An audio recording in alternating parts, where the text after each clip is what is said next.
प्रणाम दोस्तों, आप सब लोगों के लिए एक प्यारा सा ललनुमा गीत लेके आए हैं। आप लोगों को जैसा लगे कमेंट बॉक्स में ज़रूर बताइएगा और चैनल को भी सब्सक्राइब कीजिएगा। अरे हरा हरा बसवा के हरिला सुगनवा, अरे हरिला सुगनवा, अरे जाई बैठैया मामा के डर रे ललनवा, अरे जाई बैठैया मामा के डारी रे ललनवा,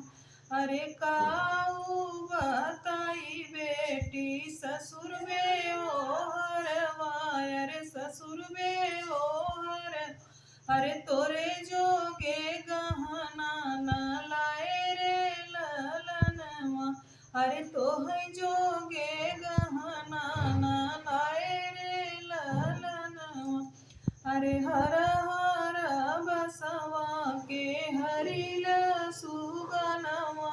अरे हरिला सुगनवा, अरे जाई बैठैया मामा की डरी रे ललन, अरे काऊ बताई बेटी जेठ बे ओहरवा, अरे जेठ बे ओहर, अरे तोहई जोगे साड़िया न लाए रे ललनवा, न लाए रे ललनवा, अरे तोहई जोगे साड़िया न लाए रे ललनवा, अरे हरा हरा बसवा के हरिला सुगनवा, अरे हरिला सुगनवा, अरे जाई बैठैया मामा की डारी रे ललनवा, अरे काऊ बताई बेटी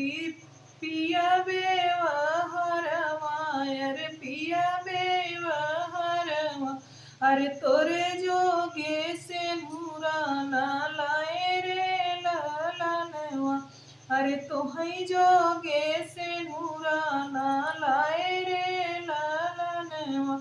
अरे हरा हरा बसवा के हरिला सुगनवा,